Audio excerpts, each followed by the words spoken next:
Hello everyone and welcome to my channel. This is the 54th part of What If Deku Was a Magical Girl Mascot, Quirk, Magical Girl Mascot. The author of this great fan fic is Emma Ively. Links to them and original story in the description. Chapter 54, Off to Boarding School. Izuku had to stay in the hospital a bit longer than the others due his kidnapping.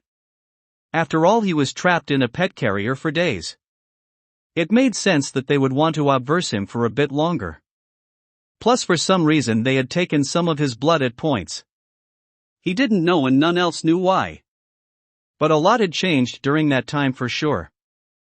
For many reasons, all of them stemming from what happened in Kamino. After all, everything changed due to the fight.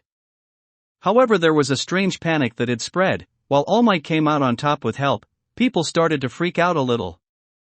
The thought of what if All Might didn't become a magical girl had started to spread.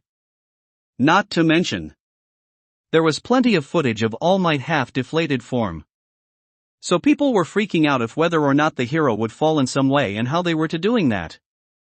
Everything was fine, but there was now a seed of doubt in everyone's mind about All Might. But other than that, things were fine. Things were actually going very well, in fact. Izuku got out of the hospital just fine and was getting used to flying.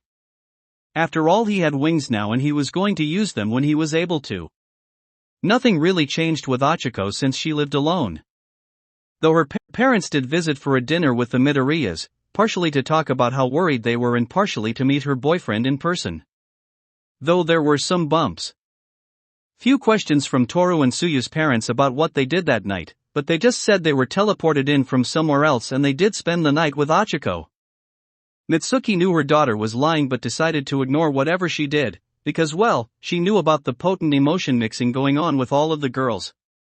Tenya once again extended the offer to Tensei, who once again had to decline at the moment. But the reason was very odd to say the least. So many support technicians have been trying to help you walk again and many of them won't take no for an answer, said Tenya in extreme bafflement.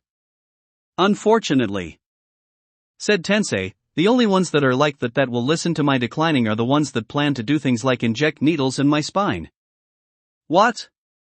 Asked Tenya. You don't want to know, sighed Tensei, but the world of support technicians is weird, cutthroat and often something that's better not getting involved in unless you have to. Tenya remembered the first match from the sports festival and shuddered. Okay, you have a point, said Tenya.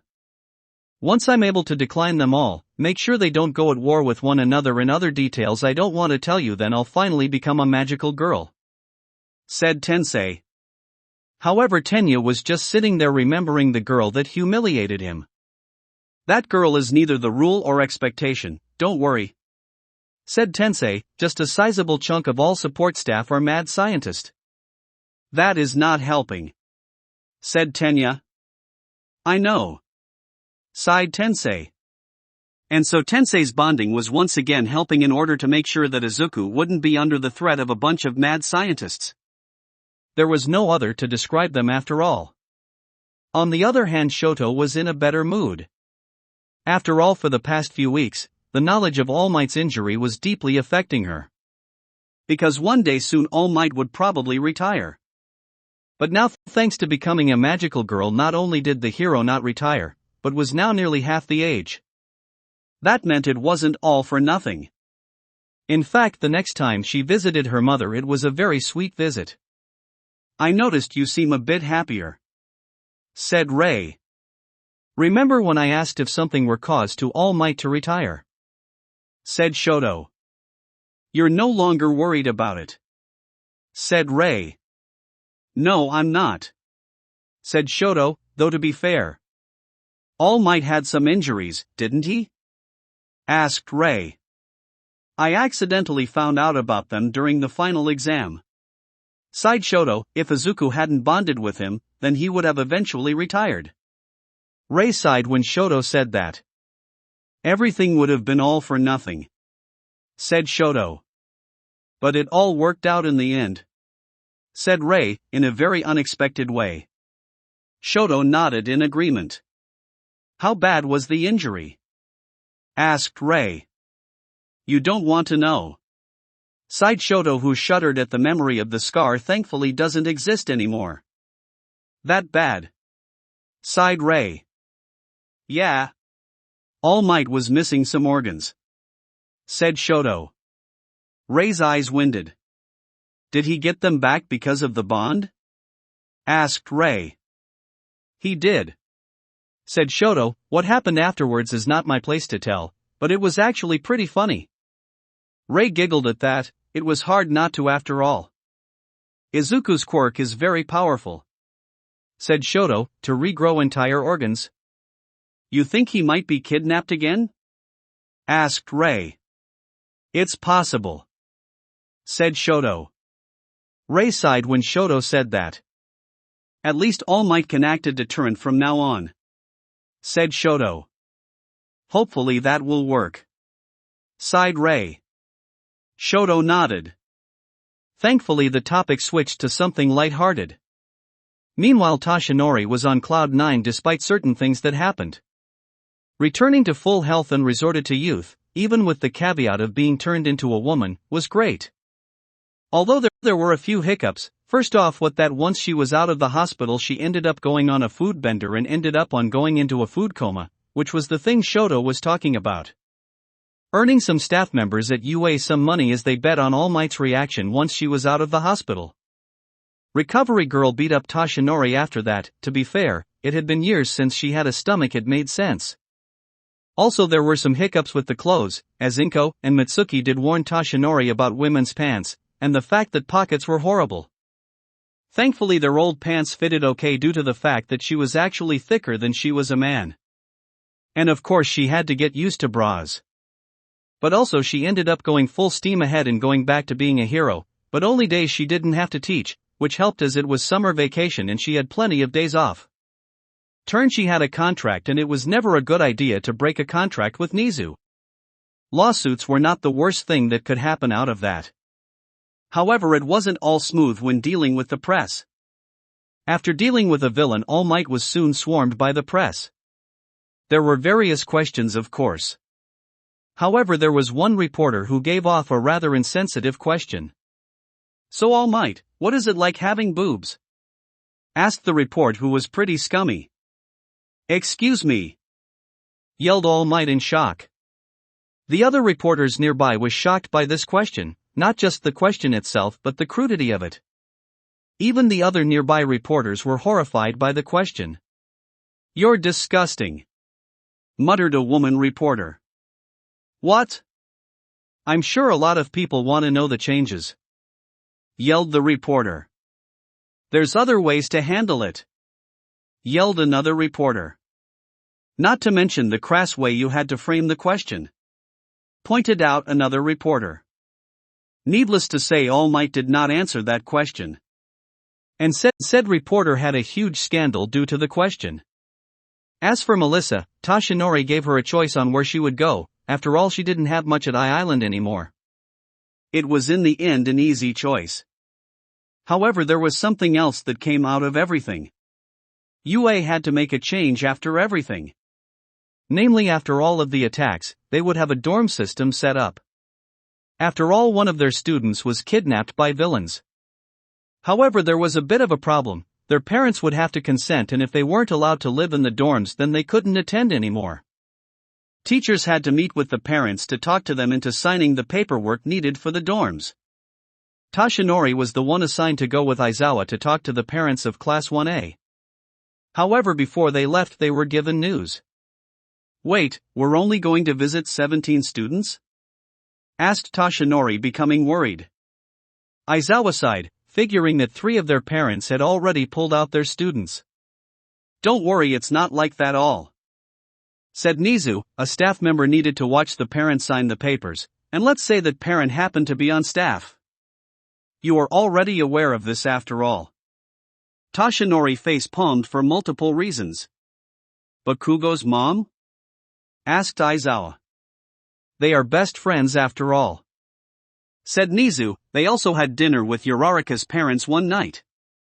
Toshinori nodded. Don't you have conversations with them every night? Asked Aizawa. I don't think it was brought up, admitted Toshinori. Also, the conversations have been about other things involving the whole dorm situation. What does that mean? Asked Aizawa. Our new transfer student in support, said Nizu. Aizawa raised an eyebrow. There were a few openings in support due to some students taking jobs early, said Nizu. It wasn't rare for support course students to get jobs before graduation and get their diplomas in other ways.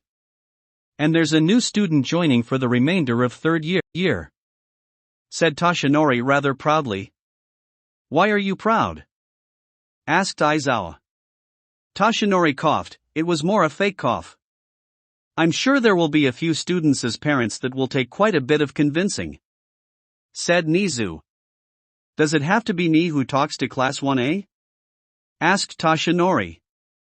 You're trying to avoid talking to the parents of the other magical girls, said Aizawa. Toshinori sighed at this. I know. I do consider myself a man still, but it will be very uncomfortable talking to those parents, sighed Toshinori. Mrs. Bakugo knew this might happen, and considering that once Tensei is able to straighten things out with the various support technicians will join, there wouldn't be any problem with those parents, said Nizu. Not to mention you can bring up Melissa during those conversations. You're right, sighed Toshinori. Wait, said Aizawa. It's nothing, sighed Toshinori. That's why you were so proud, said Aizawa. Though I'm more worried about your conversation with Endeavor, sighed Nizu. Both Aizawa and Toshinori became tense. They couldn't help it. After everything they learned about Endeavor, and everything to do with the cover-up. You're right, said Toshinori. Just try to act like nothing's wrong, said Aizawa, and hopefully it will end fine. And thankfully the conversations weren't that difficult.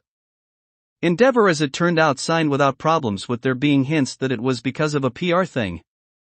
After all that happened with Izuku and the kidnapping, and the very public fact that Izuku, who everyone knew was very close to Shoto, keeping her out of UA would be a public relations nightmare.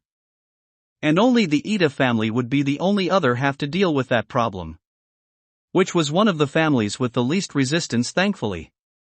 There were a few awkward questions from Toru and Tsuyu's parents, but other than it was fine, and the remaining 17 students of Class 1A were allowed to move into the dorms. And moving day came soon enough. Of course the classmates were happy to see Izuku Midoriya cheered most of the class once Izuku arrived at the dorms. Hey, he said in human form. Is it true you got wings after bonding with All Might? Asked Mina. Yeah. I'll show you later, said Izuku. Aizawa soon showed up inside. It would be a different story if he knew about the rescue attempt, but it was still a secret that none of those in the know were going to tell. And that included Toshinori, Inko, and Melissa. Alright, I expect you all to be on your best behavior, said Aizawa. That means following the rules. He really didn't have much to say, other than, if the dorm gets destroyed for the first time in less than a week, expect a very harsh punishment. He muttered. Wait, is he expecting the dorm to eventually get destroyed? Thought Izuku, turning on his telepathy to his partners that were in the class. Honestly, I wouldn't be surprised if we do eventually destroy it, agreed Katsuki. Kochani mentally sighed Izuku as Achiko and Toru were trying not to laugh very loudly. Aizawa sighed, noticing that they were indeed having a private conversation. We should head inside and unpack our new rooms, said Tenya. All of your language has been delivered to your rooms, said Aizawa. And so they went up to their new rooms to unpack and decorate how they saw fit. Izuku thankfully got unpacked pretty quickly due to the size of many of his things, so he offered to help Tenya unpack her things due to the fact that they were next-door neighbors. Shoto was also on the same level as them. Due to the nature of the gender bend, the school decided that they would share a level due to that. A while later everyone slowly made their way to the common room after unpacking. Tenya, you don't need that many glasses anymore, sighed Izuku as the two were arguing in the common room and Izuku was in his mascot form. I know my hero costume does replace them, however it is still a good idea to have backups," said Tenya. "I don't know," said Izuku. It should be noted that Izuku was flying around. "Oh my gosh, you do have wings," squeaked Mina. "Are you sure it's a good idea to be flying around like that?" asked Zero. "Well, it is private property," said Izuku, blushing. "Let's just admit it, if any of us had wings we would be flying around right now," said Kaminari. No one had any room to argue. That was then there was a knock at the door. "Who could that be?" asked Yayorozu. Tenya went to get the door as class representative. She opened the door and it was Melissa. "Oh, Melissa," said Tenya. "Sorry, I needed a break from my classmates," said Melissa. "Can I hang out here for a while?" "Of course, you just have to back at your dorms by curfew," said Tenya. "I know," said Melissa. "Melissa," cheered Toru, giving the girl a hug. "You're Midoriya's partner from I-Island," said Ojiro. "I am Melissa Shield, it's nice to meet you all," said Melissa. "What are you doing here?" asked Jiro. "I've actually transferred to the support course," said Melissa. "Oh, that's wonderful news," said Yayorozu. "Awesome," said Mina. "Hey," said Kaminari, "sorry for being the bearer of bad news." "It's fine," said Melissa. "It would have been worse if I didn't get the news and I was just teleported there." "How many new abilities do you have?" asked Zero. "Can we not talk about it now?" said Izuku. "You're going to have to talk about it sooner or later," said Katsuki. "I know," sighed Izuku. He wasn't sure how he was going to bring up the power-up thing was because of Toshinori's quirk. Why don't you want to hang here with your classmates?" asked Tsuyu, changing the subject. Melissa sighed. "Everyone keeps asking about I-Island, my dad and uncle might." "Oh, Melissa," sighed Ochako. "I know I can avoid it forever," sighed Melissa, "but I do need a break from them." "It's fine," said Izuku. Those were at I-Island all winced a little. After all, they knew that she lost a lot after that incident. "Wait, how were you even able to transfer here?" asked Kirishima.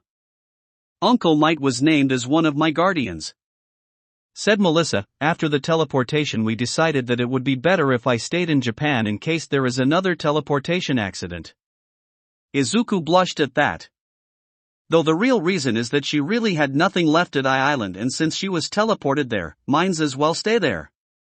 But the official story was that they were afraid if she moved back, Izuku would just teleport her back to Japan anyways. "You know," said Jiro. "I will learn to control my teleportation ability, don't worry," said Izuku. "It's better if she and Auntie don't get dragged into fights again," muttered Katsuki. "You know, I was thinking," said Toru, changing the subject, "we should show off our rooms." "You just want to show off my room," said Izuku, blushing. "Why, what's so special about your room?" asked Mina. Nothing," yelled Izuku. "It's a nerdy elf room," said Katsuki. "A nerdy elf room?" asked several of their classmates. "I just wanted to show off my room," said Toru. "What now, everyone's curious about your nerdy elf room?" said Katsuki. Izuku just sighed. Ochako walked over and grabbed her pint-sized boyfriend. "Come on, Deku, it would be fun," said Ochako. Izuku blushed. "Girlfriend for the win," said Kaminari. That comment just made Izuku blush even more. However, due to the fact that Izuku's room was on the 5th floor, it meant that his room would be one of the last. "Plus we can make a competition out of it," said Mina. Seriously? asked almost everyone else. "That makes me want to do it even less." said Izuku. Come on, it will be fun, Izuku, said Toru. And so it began. The first room they went to was Aoyama's. It was filled with mirrors and other sparkly things, like a disco ball. Next up was Siro's room, which had an Asian feel to it, not much to say about that one. The next room was Tokoyami's, which was dark, filled with occult objects and other angsty teen things. Though Izuku did find something cool in there. You have a sword? That's so cool, said Izuku with a tail wagging. Tokoyami just sighed at the tail wag. Next was Mineta's room. He beckoned everyone in. However, everyone got a creepy feeling from the room even though they couldn't see anything. If we go in there, I'm making Deku bond with you, yelled Katsuki. After all, you keep saying that we need to even out the class. I'm good, said Mineta, coming out of his room and shutting the door tight. Oh, come on. If we even out the class, Kota should be the one to bond with Midoriya, said Kaminari.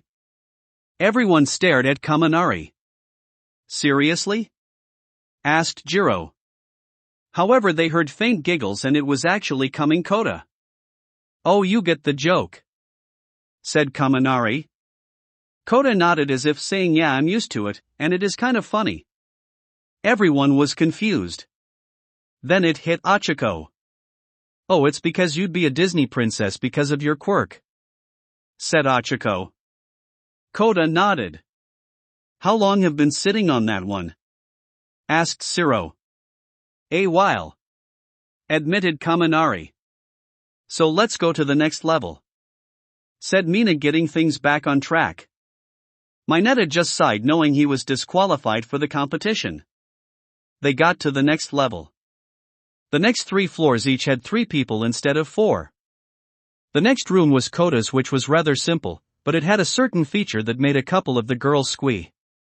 You have a bunny, cheered Achiko and Toru. Is even allowed? Asked Jiro. We have a bunny, dog thing with wings. I think it's fine, said Kaminari. What the hell, Pikachu? Yelled Katsuki. You know you're talking about my boyfriend, right? Asked Achiko. It was a joke, said Kaminari somewhat weakly. As it turned out, his room was next. It was very garish and kind of filled out randomly. This is the store at the mall that I'd avoid, said Jiro. Kaminari sighed, realizing that karma had hit him hard. The next room was Ojiro's, which was rather plain as it just had a bed, a desk and a chair. When asked if he forgot to unpack, he just sighed. Next they went to the 4th floor, and first there was Shoji's room, which even more empty with just a futon on the floor. I'm a minimalist, said Shoji, as if that would explain everything.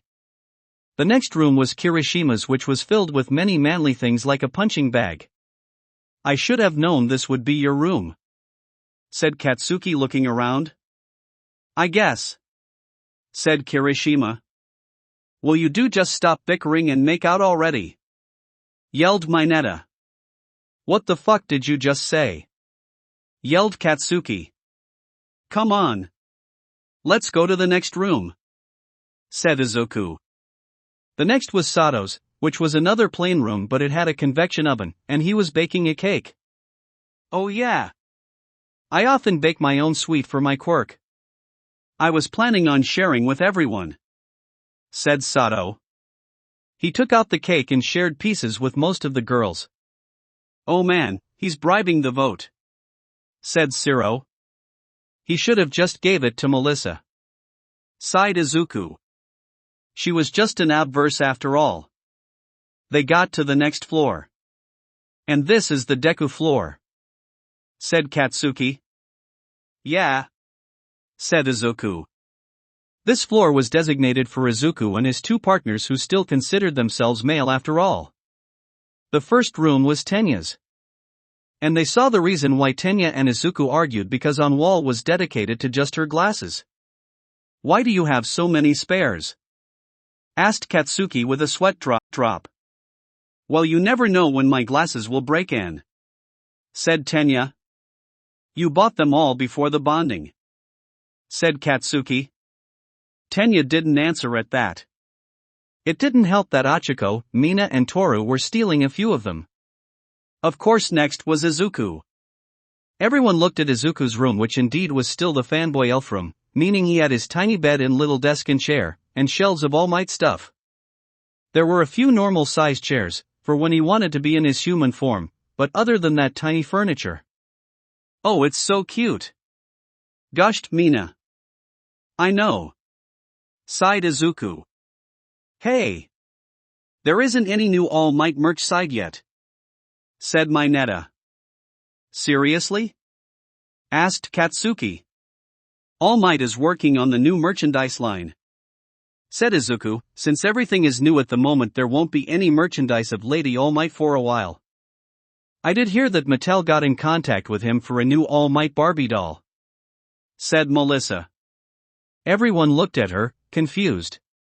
I guess that's not a thing in Japan, said Melissa. Barbie is called Licca-chan in Japan, which was why they never heard of her. Can we please leave now? Sighed Izuku. They got to the next room, which was Shoto's room. Everyone was gaping at the room, because she had completely remolded the room. It was now an old-style Japanese room. How were able to do this? Said Achiko. I worked very fast, said Shoto, though I wasn't able to get the floor to set properly though. Is that why you told me no when I asked if you need help unpacking? Asked Izuku. Shoto nodded. Izuku looked at all of his partners. I think we need to get Shoto out for a day in the future. He thought, turning on the telepathy to the ones there besides Shoto. That's not normal, thought Tsuyu. Shoto really could use the fun, thought Toru. We would have to talk to someone though, pointed out Tsuyu. You mean like Auntie? Pointed out Katsuki. Is there a reason why I'm left out? Said Shoto. Oh, no reason, said Izuku. Come on, it's the girls' room next, said Mina. Then started to go through the girls' wing. There weren't girls on the second floor, so they went to the third floor. First was Jiro's room, which was actually a pretty cool room filled with musical instruments. However, some of them complained about it not being girly enough. Seriously, what's that supposed to mean? Asked Katsuki. I mean, said Kaminari. Come on. My room is next, said Mina. Her room was a typical girly room though, with a neon pink and black color scheme. The next room, which was Yayorozu's, was cramped, because she bought her bed from home. I thought the rooms would be larger, said Yayorozu. Seriously, muttered Achiko, blaring at the huge bed. They went to the next level, where as it turned out it was Achiko's room next, which was pretty bare. Though there were a couple pictures up, but that it was for decorations. She sighed. It's fine, said Izuku. Yeah, we know why it's bare, said Katsuki. Thanks guys, said Achiko. Her money troubles after all. There was a reason why she ate dinner at the Midoriyas before moving in after all. Next was Hagakure, which was stereotypically girly, filled with cute things and stuffed toys. Wait. I just realized, said Melissa. Yeah, they put all of the girls that weren't my partners on the third floor, said Izuku. That does make sense, said Melissa. Let's just get to the next room, muttered Katsuki. They headed to the fifth floor, and it was Katsuki's room, which had a few All Might posters and gave off the overall feeling of tomboy. So you know, said Kaminari. If you say what I think you're going to say, I will fucking kill you, growled Katsuki. They're only my room next, said Tsuyu. It was a rather cute room with shades of green and a few frog pulses in the room, plus some pictures of her family on the walls. Soon enough it was time to vote. All right. You can't vote for your own room, said Toru. The votes were in, and Sato was the one who had one. If you wanted to win, you should have figured out ways to bribe the voters, said Katsuki, rolling her eyes. Sato blushed at that. It's getting late. I should get back to my dorm, said Melissa. You can come over whenever you want to, said Tenya. Thanks, said Melissa. Seriously. How did you bond with her? Asked Shiro. Island, remained Izuku. Oh, right, said Shiro with a sweat drop. I'm going to bed, this was stupid, said Katsuki. Izuku's sweat dropped. This was going to be a new life, things were different for sure, and a lot of things have changed because of what happened. But still they knew they could adjust to these changes. That will be it for this part. I hope everyone enjoyed. If you did, please leave a like and comment if you want part 55. If you want to hear more from me, subscribe. I hope to see you all in the next one.